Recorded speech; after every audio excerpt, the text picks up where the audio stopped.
Ladies and gentlemen, welcome back to the newest episode of the Sports Raid. I am your host, as always, Cole Thompson. Make sure you go follow me on all my social medias. And today I have a special guest, the man, the myth, the legend himself, El Parcero Philly. Parcero, how you doing today, man? Yo, what's going on, Cole? First off, thank you so much for having me on, my man. I'm excited to talk some Philly sports. It's an honor. It's truly an honor, brother. Yeah, I'm excited for it as well. So let's just get right into it. We're going to start off with our precious new, I would say, newcomers of success we should be seeing in the Phillies. So I talked to Kata about the Phillies every week, and you know how Kata is sometimes. You know how he can be. So let's get into it. What are your feelings about the two big moves they made with Schwarber and Castellanos? Finally, the Lord have mercy. Finally, the Phillies have spent some money, got over that luxury tax. I've continuously talked about this. I've always felt back in 2019 it was a mistake of brushing the process, you may say, to sign Bryce Harper, but it is what it is. You can't look at the past, you can't dwell on that, and you got to move forward. So now that you went into that route of signing Bryce Harper, and oh, by the way, Matt Klentak put you in a terrible situation with your farm system, so you don't have prospects to go trade and get some good pieces in here. So you got to spend the money there, right, Middleton? So he finally did that. You got Kyle Schwarber, who has some playoff pedigree. I think he brings a solid bat who could do a little bit of everything. He can hit leadoff. He can get on base. He can hit homers. He's got some power in there. And then Nick Castellanos also has got that big bit of a dog mentality. Listening to his press conference, how can you not love that guy? That guy sounds like a Philly dude. And so to me, it just truly shows that the Phillies are serious to win. This batting lineup is absolutely disgusting in a ballpark that is conducive for hitters. There are still some question marks with this team, but when you consider the factor that the playoffs have expanded and this team has been knocking on the door of finally ending that drought, I think that the Phillies did the right moves here. But obviously, we will see as this goes on. But man, home runs galore, right, Cole? Yes, sir. Yes, sir. Yeah, I think the Phillies might set a record for most home runs in a season this year.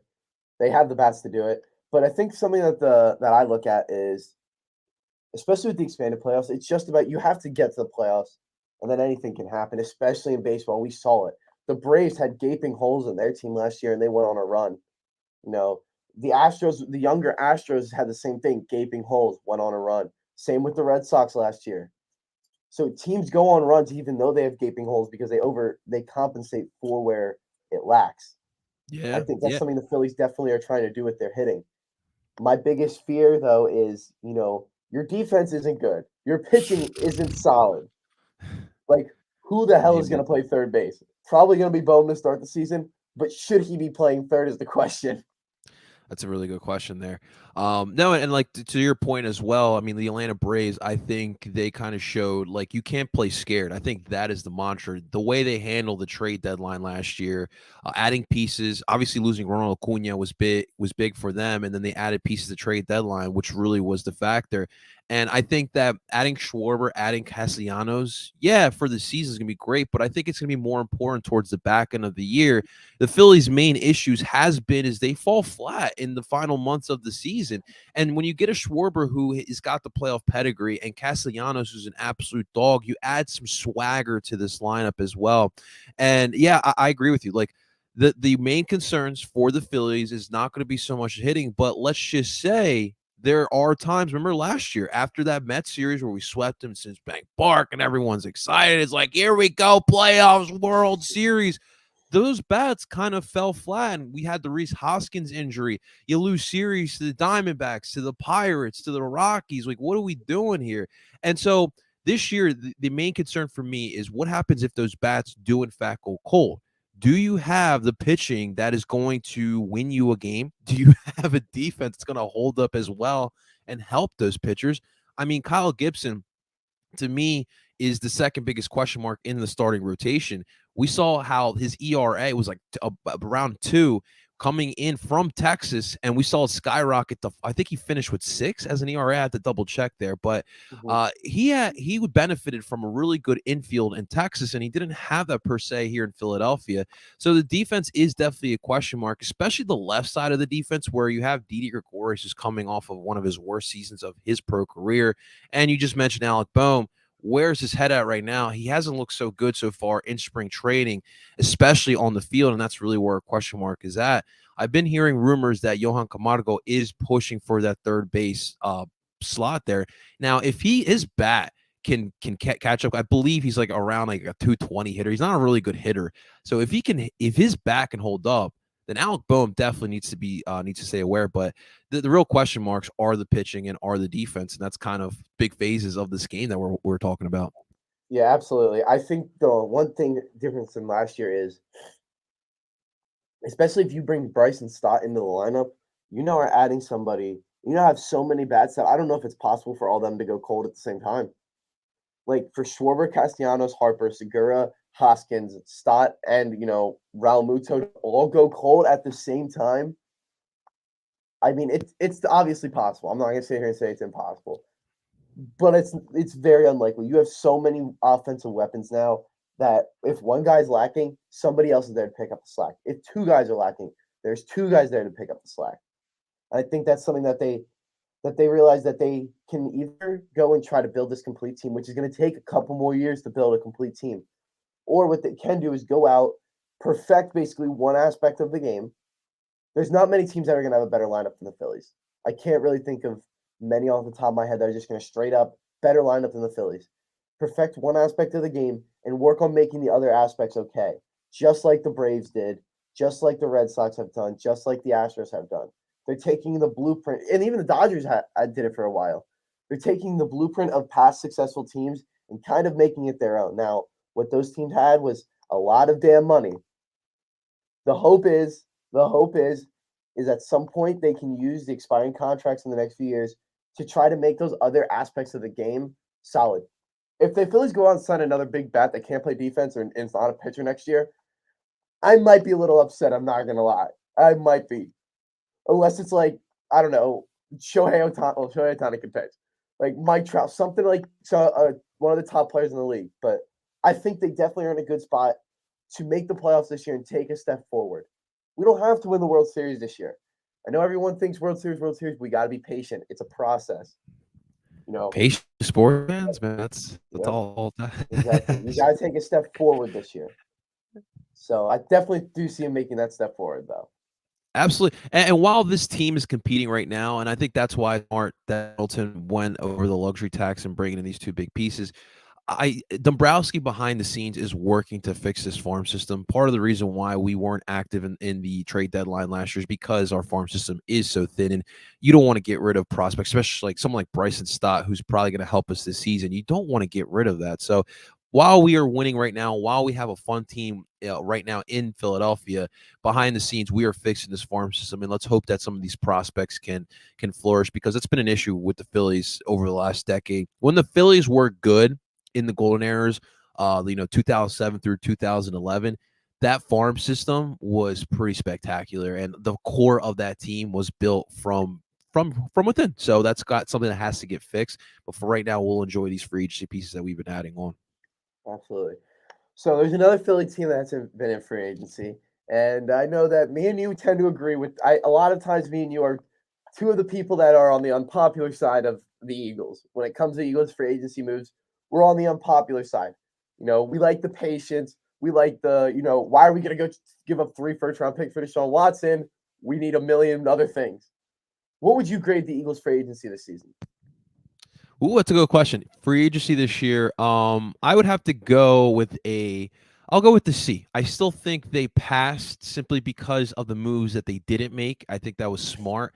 But it obviously wasn't enough. I love the Hassan Riddick signing. I think that he's someone who's going to bring day one impact, but he's also someone that you can build this defense forward with going down the line. I'm not going to go Malcolm, but similar to Malcolm Jenkins, obviously no one is going to be Malcolm Jenkins, but Yeah. a free signing that you can build with for the next couple of years, and hopefully he can be part of a championship caliber team. But I mean, yeah, obviously the wide receiver market, it was what it was. I don't agree with Eagles fans. I'm not spending the money that that Christian Kirk got or DJ Shark got for 1 year coming off of injury.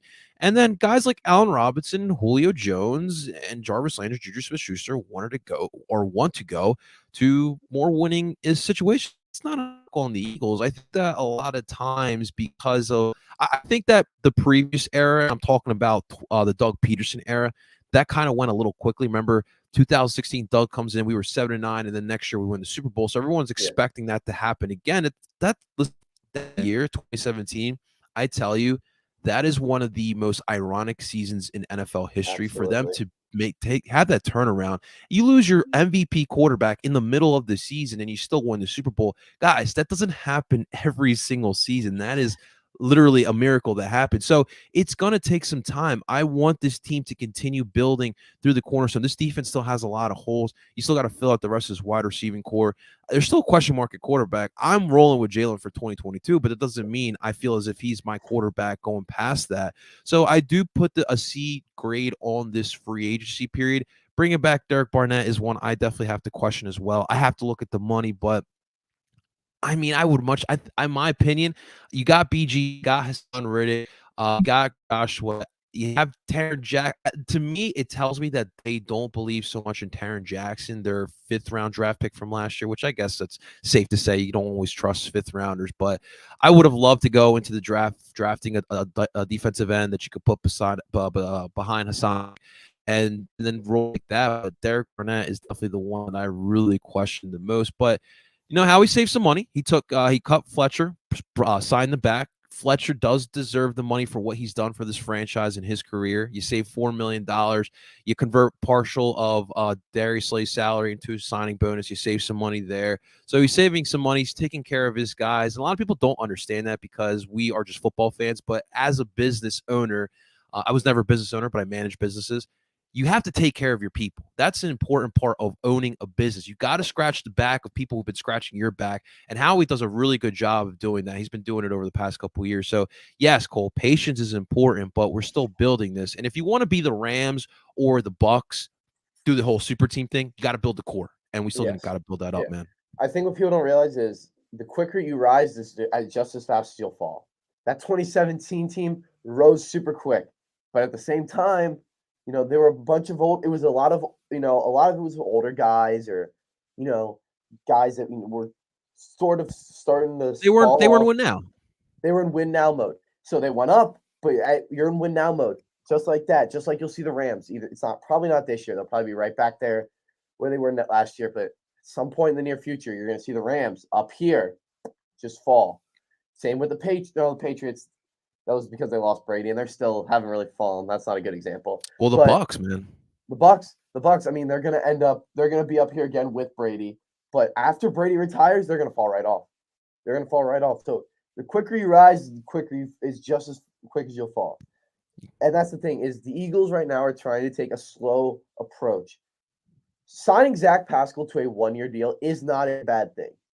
He's not bad. Like, he's not a bad receiver. Is he a star receiver? No. But you were going to overpay for somebody long term. And before the offseason, I was a huge advocate for going to get Chris Godwin, for going to get Allen Robinson, for going to get Mike Williams. But when Christian Kirk's making $21 million a year, keep me away from it. Because those guys deserve millions of dollars more than Christian Kirk. Yeah. The best was Tyreek. You gotta go straight for Tyreek, Howie. What are you doing? Yeah, you want to pay him the most. He's getting the most money annually out of all the wide receivers in the NFL. Come on, Legion. What are we doing here? Yeah, and you would have to give up 5 picks, and he is literally a receiver. And he is the exact opposite of what the Eagles need. Yeah. It would have been great. Like, I'm not gonna sit here and say I've been mad if we got Tyreek Hill. But I can't sit here and say I would have been thrilled through the roof. Like, he is not what the Eagles need. He is a deep threat. Jalen Hurts' weakness is the deep ball. And obviously Tyreek Hill is just looking to get paid because he absolutely got paid, and he left a winning situation in Kansas City. And for with the Pascal signing, to me, what people don't realize is a lot of the times we look at the stats, we look at Pro Football Focus and all the advanced analytics bullcrap, and what you don't realize is it not good. And what we've got to realize is we're still building this. We're trying to build a culture. And for the wide receiving room, adding Zach Pascal he can take away Jalen Reagor snaps. Isn't that what everybody kind of wants right now? This guy's a hard working wide receiver, undrafted. He had to work for everything that he's got right now in this contract that he's getting with the Philadelphia Eagles. And that hunger, that dog mentality is what you need within this room to add along with Devontae Smith and Quez Watkins. And I want to see more from Quez. And I do think that this also opens things up for Quez because you can move around Pascal in the slot outside. Same thing with Quez Watkins, even Devontae Smith. If you really want to add a mismatch, put him in the slot as well. So I'm not mad at the Pascal signing. I still think they're going to go in the draft and get another wide receiver. Probably not in the first round, but at some point. So I don't mind this Pascal signing for what he's going to bring to this locker room and the culture of the Birds. All I wanted first round is defense. Just defense, defense, defense, I agree. defense, defense. If they draft Tyler Linderbaum, I'm gonna lose my mind. That's the one guy who I don't want. I agree to an extent because the last thing I want to do as well, Cole, is I don't want to reach on a position. Like the reason why Jalen got selected is because the Eagles felt as if he was better than Justin Jefferson, and I'll admit I was one of those idiots as well. But they reached on a wide receiving position at that spot, and when you reach for a position, those things can happen. What I see from the winning teams, they follow their big board. It doesn't hurt if you have one good defensive tackle, right? For an example, it doesn't hurt to add another good defensive tackle. Now you have one of the best interior defensive lines in the NFL, and that's how good teams win. And that's what the point of free agency is. I mean, if you don't have it this year, next year free agency, you can go plug in that hole, but it's different ways you can build it. But you want to create those mismatches. You want to get as much talent as you possibly can. See, I've been a big advocate for them trading one of their first round picks this year for a first round pick. I agree too. As a safety net, because then, like, it's a perfect situation because next year's quarterback class is very good, and I love Jalen Hurts. I'm a huge Jalen Hurts guy. I think he's only gotten better throughout his career, and I think he will continue. Yeah. I think he's going to establish himself. Okay, I'm going to be the starter of this team this year. I do believe that he will.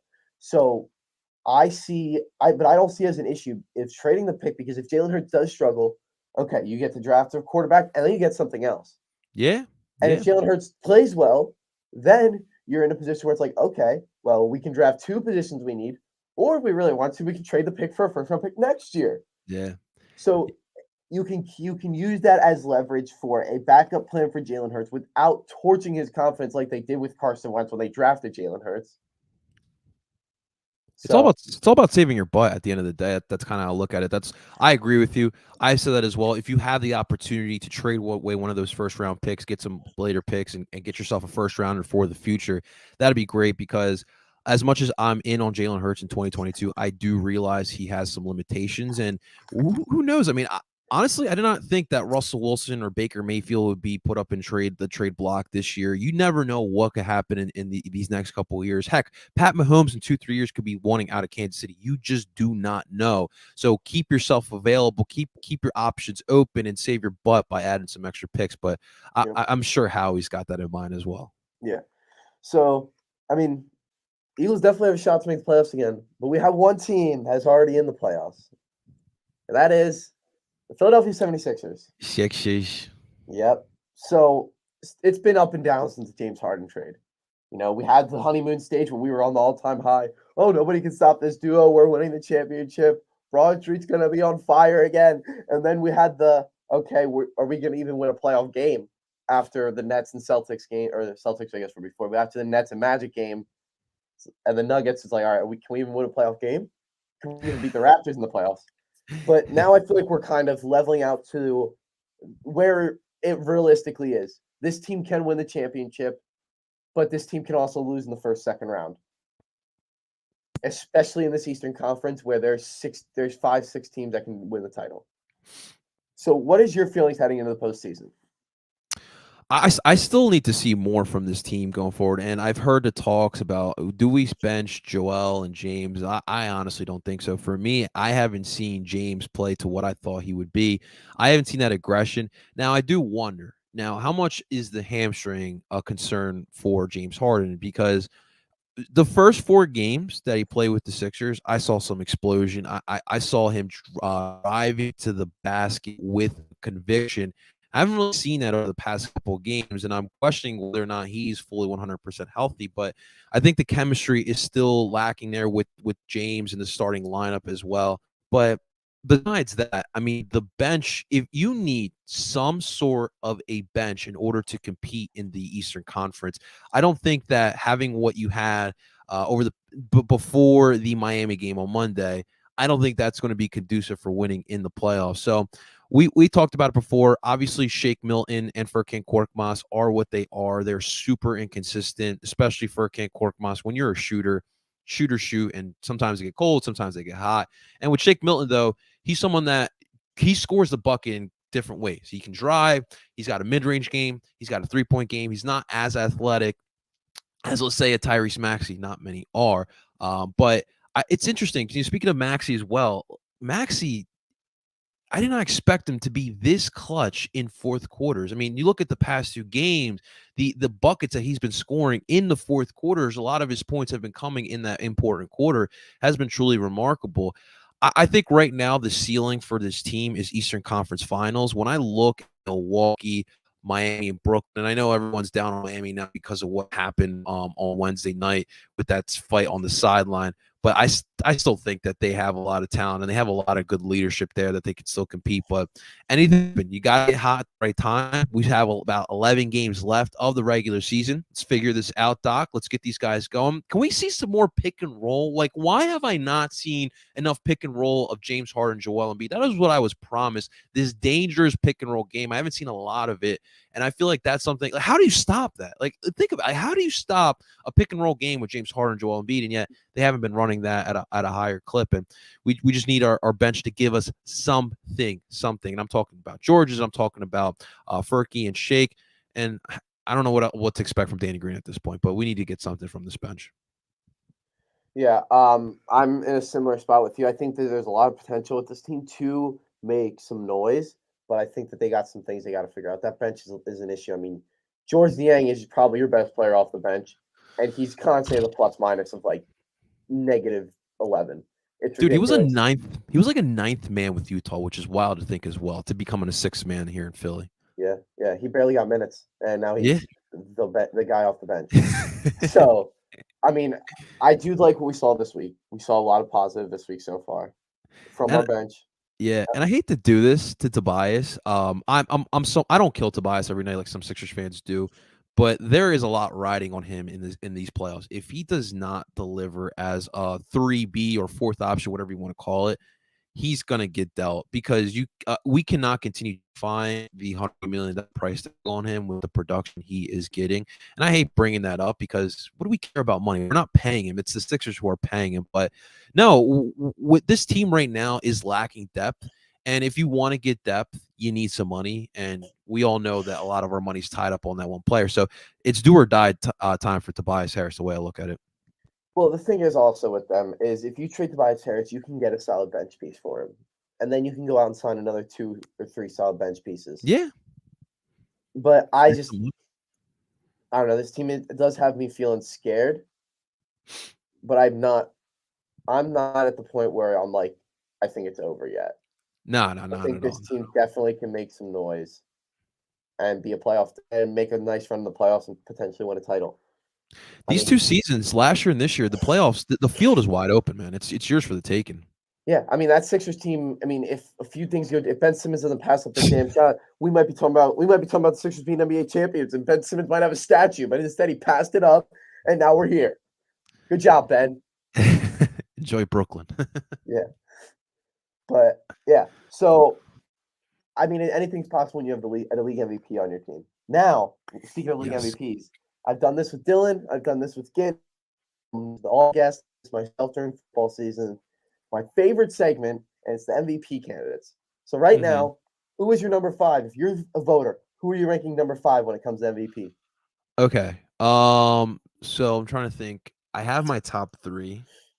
Why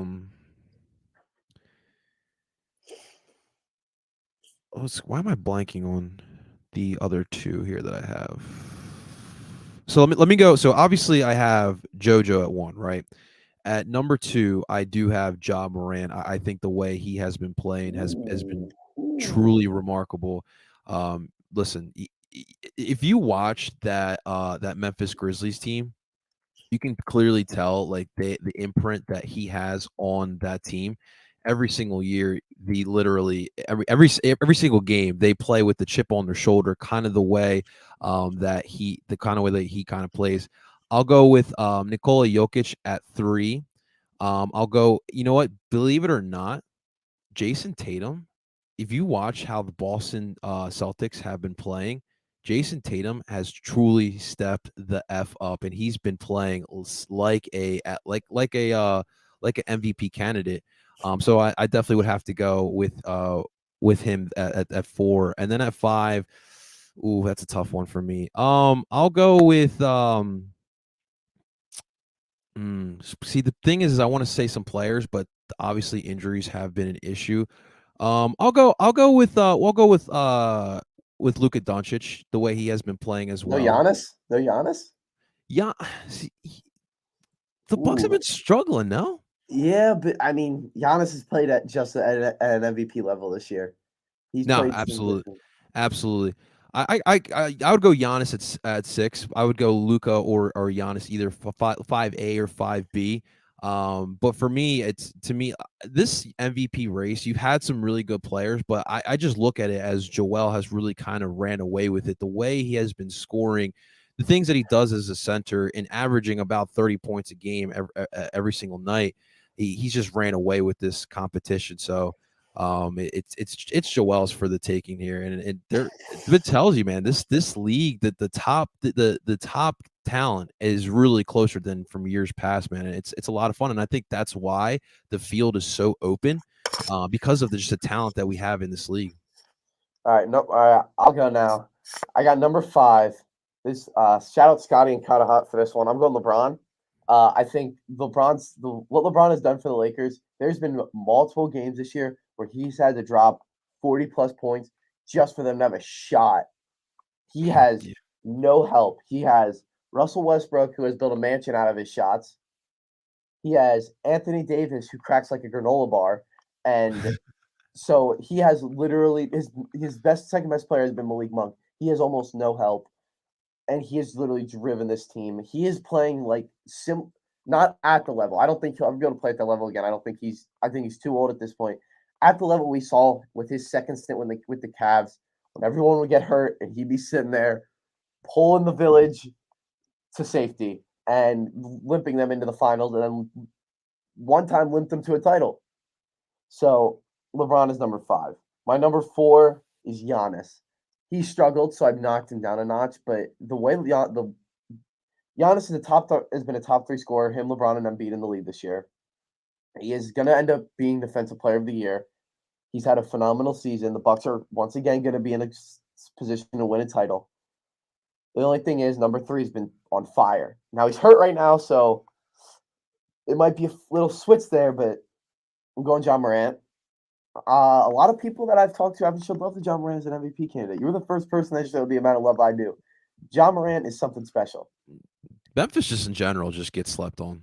I love Memphis. I love if the Sixers would They're get so much bounced, fun. if the Sixers would get bounced, I would like to see Memphis win the whole thing. Well, Ja when Morant, I was on Scotty's show at the beginning of the year, I called Memphis would be the 4th seed in the playoffs, and a lot of people thought I was crazy for that one. But I just saw what was going on with them. It kind of reminded me, not per se like the Atlanta Hawks, but a little bit like the Hawks, where a lot of people were sleeping on this young team. I feel like they could have that type of impact in the playoffs. yeah, I mean with Ja Morant, Desmond Bain, he's insane. I love Desmond Bain.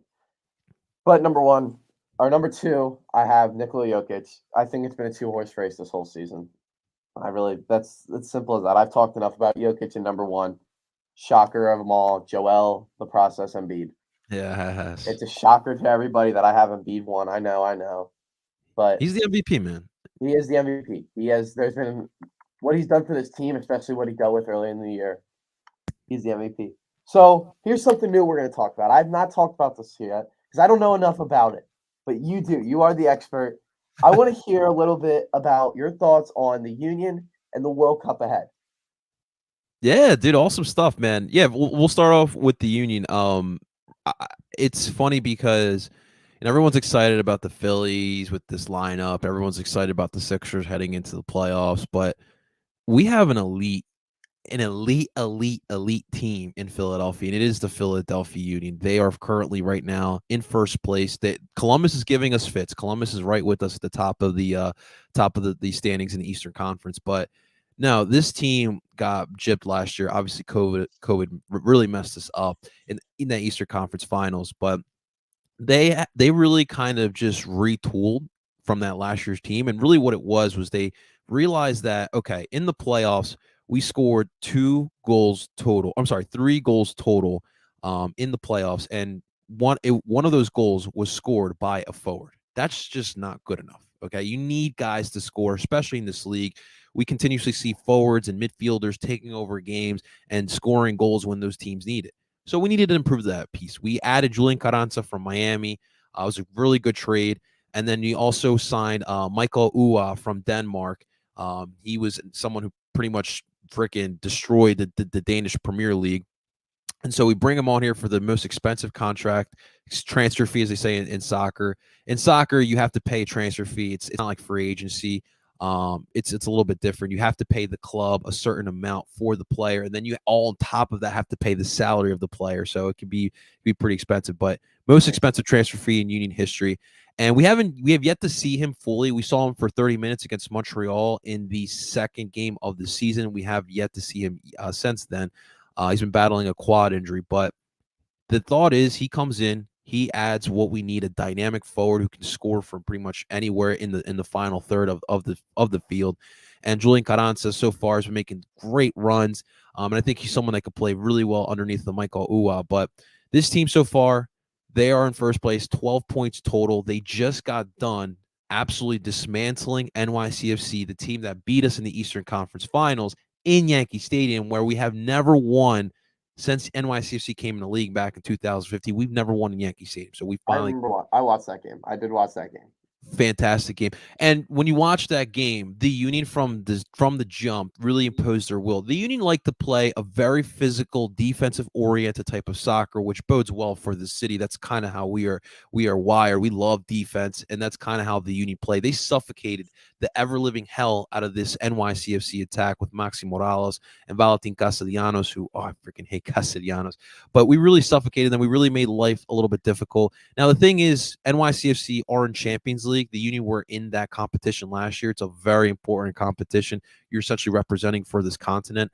And so that kind of tires you out. When you have a game midweek in Mexico, you got to travel back to New York to play against a really good team in the Union. Definitely could be challenging, but NYCFC were ready for that match.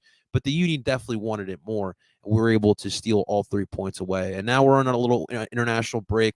We come back, we'll play against the expansion side, Charlotte FC. They'll be coming up to Philly to play against us. But this team's elite. And for everyone who's looking for that other team, and we only play once, maybe twice a week, the Union are here for you. It is an elite team. You want to get behind a winning team, then it is the Philadelphia Union. But even from the coach, Villanova boy, Nova graduate, Nova soccer legend as well, Jim Curtin. You got a defensive-oriented team. Alejandro Bedoya, our captain, is Philly through and through. He's from North Jersey, but he plays like he's from Philly. He plays with that edge, that chip on his shoulder. He'll tell you how it is as well. So this is a really fun side, my man. Yeah, I like to watch Union from time to time. I mean, never was really a big soccer fan. And if I was, I pay a lot of attention to Team USA. But I've always been at like anytime like are the Union on? No, the Union on. Or I'll throw it on. And obviously I cheer for the Union, Philly team, but I'm not considering making it seem like I'm a diehard fan. I would like them to win, but it's definitely cool to see them being successful. And it just shows how all the Philly teams are in such a good spot right now, minus the Flyers. I'm assuming that's why you don't want to talk about them. That is why I don't mention the Flyers. I don't watch enough hockey to begin with, and every time I do, I get pissed off. So I don't watch Flyers. Someone who does the Flyers game recaps every night, it is painful. rough. It is pretty rough. The amount of times I've seen you come on there and try to be optimistic about this team, I feel for you. Last night was great. We got a nice one again in St. Louis. Yeah. But no, all in all, I mean, I feel like also the nice thing for me watching the Union, it's cool because I watch the Wings. I'm a lacrosse guy. I played lacrosse in high school. I watch the Wings. So it's cool to see another team that's kind of like, oh, wait, we're good too. And not many people pay attention to them. So I I love like the to, Wings. I love, yeah, I love to show love to the Union too because I like when people show love to the Wings. Now the Wings, I don't know what's going on with them right now. I don't It's a think they're doing little, so well. But Cole, this is the thing for me because when I went to the Wings game, I had a blast. Me and my girlfriend loved the experience going to Wells Fargo Center for Wings. But the difficulty with lacrosse is that at least with the Union, like outside this country, soccer is like a religion in every country mhm. besides America. But for lacrosse, not It's even in this U.S. country. Yeah, it's not that it's big, but like I feel like kids mostly play it, right? Like I grew up in the suburbs of South Jersey. Lacrosse is Mhm. still pretty big. And in Canada, I know it's big as well, but no one really like considers it a big sport, like Yeah, I know what you mean. especially professionally. Yeah, there's definitely hotspots for it. It's also the Wings are NLL, which is a less popular league. It's not traditional lacrosse. It's a But I great can't get into experience. the was the Premier Lacrosse League? Yeah, I can't get into it's that it's because hard for it's not city based, which I love yeah, as a lacrosse fan. I It's helped gotcha. it's helped grow the game going every year. It's also cool. You go like I went to DC the first year, Baltimore the third year, 'cause second year no fans were allowed because of COVID. True. So I went to Baltimore last year. It's just cool. You get to see every team and every player play in the same weekend. It's such a cool experience. You get It's to like meet NASCAR. you get to meet everybody. Like, you get to meet a ton of I've met so many different guys. I've talked to so many different guys across the league, and it's such a cool experience. But if you're not, it's different for me because I played lacrosse. I love lacrosse. Lacrosse is probably my down to the bone my favorite sport. It's a fun sport. It's an amazing sport. But I see why it's hard for people to get into it. Yeah, I need that Philly like connection. Like I love like I enjoy women's sports. Like I enjoy women's soccer, women's basketball, but I can't get into NWSL or WNBA because there's not a Philly team. If there Mhm. was, dude, I'd be all over it. But Yeah, I know what you that's mean. just I need that. I need that Philly. That's how I am with that's how I've been with the WNBA. I've always I've tried to get into it, but it's like, well, I have no I don't want to cheer for a team that's not from Philly. Right. Like and especially as somebody who wasn't I didn't play basketball in high school, so I've was my connection to basketball has always been North Carolina and the Sixers. That's what always kept me into it. Whoa. I wonder how that episode with Scotty was like. UNC versus I haven't had Scotty on yet. I'm waiting. You know, speaking of North Carolina's gonna win tonight against UCLA. We're gonna go to the Elite Eight, and we're gonna see Duke in the Final Four. And I'm gonna have Scotty on that episode. Before the Final Four, me and Scotty are gonna do the episode. He's gonna be on that episode All right, that's kind of the cool. day before the Final Four. So See, I'm jealous of you guys. I wish I could be like that. I just can't get into like when I was a kid. I used to love UCLA football and basketball because they were kind of hot. But then like I got older. I root for Temple. I always say that's my school. But I mean, Cole, I mean, we're never gonna really do yeah, anything in no, either no. sport. Listen, I'm the plan for me is to be at Temple in 2 years. So Hey, I always have cheered for Temple football too, but Temple football is Temple football. yeah, dude. We had our run with PJ Walker, and that was about it. Matty Rule, dude. Those were the Yeah, fun years, man. yeah. They were one win away from going to a New Year's Six bowl. Dude, that Notre Dame game. I was in Xfinity Live for Temple Notre Dame prime time college football at the link, and we were all wound up. And it went from it was at the final drive. I think who was the quarterback for the Browns? Kaiser, right? Yeah. Sean Kaiser. DeShone Kaiser, yeah, and he was throwing to Will Fuller, and those two really tore us up, man. But that was a fun time. When Temple football is good, man, it's fun in the fall. You got the Birds, you got Temple football Saturday and Sunday, Mhm. and we need that, man. We need good Temple. At least I need good Temple football so Oh I yeah, can enjoy college football. trust me. I mean, I've always been I'm closer to Penn State, so I've always been a Penn State Right. fan, number one. But Temple, it's Philly. That's where I want to. I want to end up living in Philly. I want to end up in that area. So Temple's always had a part of my heart. Absolutely, man. It's just kind of like Penn State basketball. I've always been a North Carolina basketball fan. I don't know why. I think my uncle's a North Carolina basketball fan. That's why I became it. And my brother and my grandpa were Duke fans, so I wanted to be a little bit different. And then I just fell in love with it. Fell in love with the program, and even though they're historically better than Duke, and they're better than Duke most of the time, they're treated like Duke's little brother, which I never understood. So Well, I'm pretty. I think Coach K's done a good job with the one and done era of college basketball, and I think UNC relied a lot on those kids to stay 3-4 years. Yeah. A lot of those kids used to stay 3-4 years at Duke, and it's tough. It's tough these days. You got you got to sell the NBA to them, and it's kind of a tough sell. Well, that's the thing. This North Carolina team looks like a team of a bunch of guys who just play basketball because they love basketball and they want to compete for a national title. And for North Carolina to win and to continue to win, they need to shoot the ball well, which they have been, and stay out of foul trouble. Because you thought the Sixers bench was bad? You thought the Sixers bench was bad? Oh my God, look at North Carolina's bench. Oh my God. It's pretty rough. So if they stay out of foul trouble and they can continue to shoot the ball, I think they can beat anybody in the country. But sounds like a recipe for success. Time will tell, as we find out soon. Thank you, Al Parcero, for being on this episode of the Sports Grid. As always, man. Go give Al Parcero a follow. Go give me a follow. And make sure you follow DSM on all platforms. Thank you, guys, and I'll see you next week. Go Heels.